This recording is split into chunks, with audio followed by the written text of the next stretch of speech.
Hello, hello, hello. You are tuning into the episode of TheWunderkindShow. Today's second topic, Bleacher Report, comes out with the most overpaid players for each team. Look, guys, this list, I looked over the entire list. I do not disagree with the list pretty much at all. I agree with 98% of the list. That's how thorough this list is.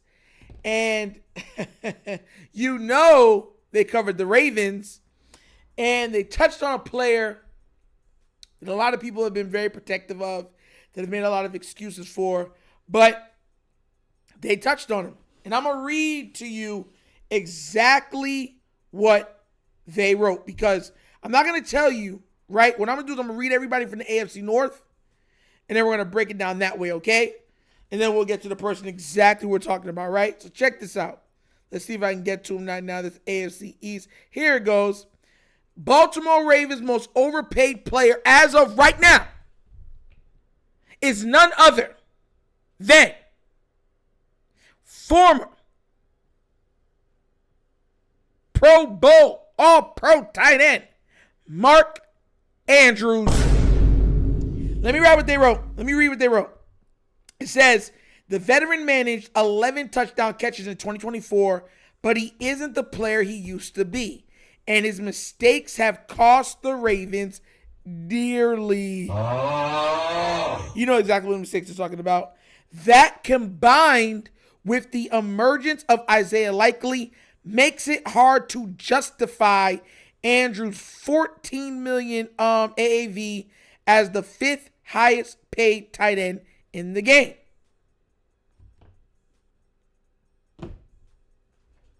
Isn't that what Nitro's been saying for this entire time? Where's my respect? Huh? Told some of you, it does not make football sense to keep him. But you're hearing everyone saying no, and everything else. We like Mark. Mark is a great guy from all intents and purposes. Mark is a very great guy. But that's not what we're talking about. We're talking about football and financially. It doesn't make sense. It doesn't. You are holding back a talent in Isaiah Likely. Everybody now can see what Isaiah Likely can be or can become, right? You're holding him back while paying a premium for a player that no longer affords you premium play, nor production, nor clutch ability. But we should pay him 14. Mind you, I'm not mad. I'm not counting man money. I'm just saying that I'm happy he got his money. But that money now that we have, because we're so tight against the cap, can be used on an Isaiah Likely extension, where you would be able to get him for more of a bargain now than you would in the future. And mind you, I want Isaiah Likely to make every penny he can make. I want him to make every dollar he can. But I'm just speaking, I'm not speaking personally from my own personal aesthetics or feelings. You know what I'm saying? I'm speaking from a business standpoint. It doesn't make business sense to have Mark Andrews over Isaiah Likely. It doesn't make financial sense, and it doesn't make football sense. And whatever makes sense, right, we already know. If it makes sense, it makes dollars. The problem is the Ravens, I feel like, are enamored by Mark's hard work, his work ethic, and no one can deny that. And I think he's just a really nice guy that a lot of people in the organization love. So I think that people are less likely to let him go because of the personal attachment. And look, I get it. These players are not robots. They're humans. Everything has the human element into it. And I get that, look, we like him a lot and we want to keep him. But once again, it's putting us in a predicament where we might have to cut players or not pay certain players that should be paid or shouldn't be cut because you want to give the premium money to a Mark Andrews. To me, that just doesn't make sense. And once again, finally, I'm not the only one now that's seeing it. You're having multiple people coming out and saying the exact same thing that I'm saying. I've been telling y'all this. Isaiah Likely is him.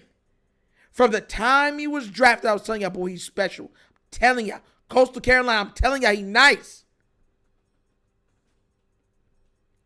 And then he had the training camp or the, you know what I'm saying? And everybody was like, oh my gosh, he is killing it in preseason, right? And the Ravens said, sit on the bench. You won't get no opportunities where we have to pay you early. No. You're going to rack up all those stats where then we got to pay you a top 3, top 2 money. And then you'll hold all the power and we won't. No. So that's what I'm trying to tell you. Mark, I've said this before. Mark would be great. Heck, Mark would be great in Dallas. He'd be great in Arizona. He'd be great in there was another one that he could be in. I forgot. They were talking about, what was that team? Somebody had brought it up on here and I forgot the team's name. There was another team that, the Chargers. That's what it was. Great weather. Good quarterback. He gets to go back and play for Giro. The coordinator, he did not want to leave. That makes total sense. But for us to sit here and act like us paying this man that is what's best for the team, you are lying. Because once again, this isn't one postseason he's messed up. I was saying this from 2019. He got no flack for that tip in the interception. I was like, Lamar threw it to him. I'm like, what? He's been throwing that to him all season. He had both hands on the ball. How you didn't throw so high and you wouldn't have to worry about it. I'm like, oh my gosh. And that's literally all it's been. Excuse. Especially after that monster season where I believe he had 1,300 receiving yards and like 11 touchdowns.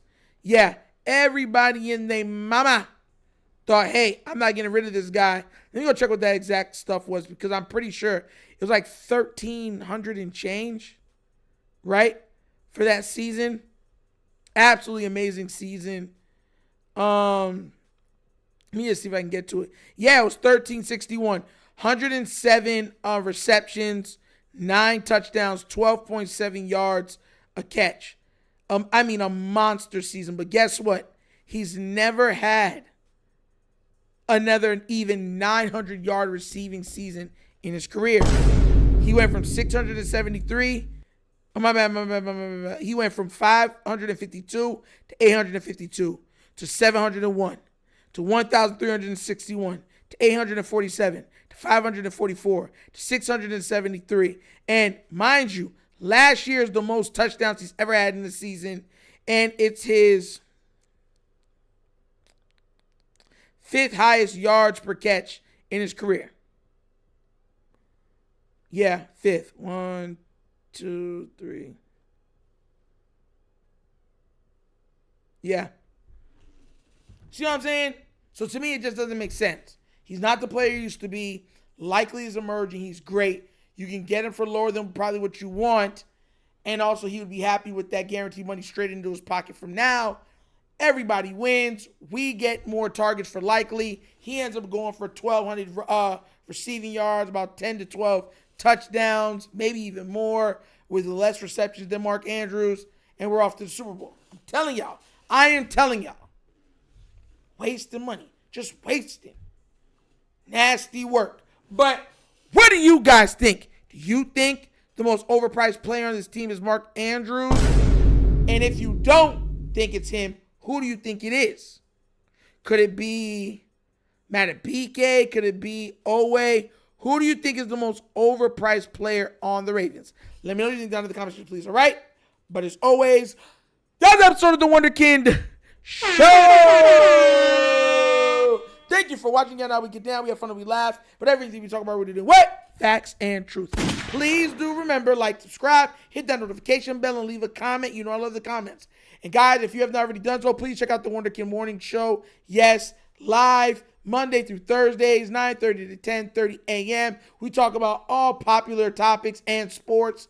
And we have a little bit of nostalgia last 10 minutes of the show where we go over just hot topics from the 70s, 80s, 90s, early 2000s. So a little bit of throwback to give you a little bit of nostalgia of the good old days to make you smile for your morning. You know what I'm saying? So be there, be squared. Okay, guys? Also, if you'd like to donate to this channel, help out with equipment and such stuff like that, bottom of the screen, QR codes to a Cash App. Cash App located in the description of every video that we do. Name of it is money sign, The Wonder Kid Show. Super easy. But that's the episode of The Wonder Kid Show. This show is not just signing off. And as always, you know my slogan. Peace. And I am out of here. Huh? Yerp. Finish him, Daddy.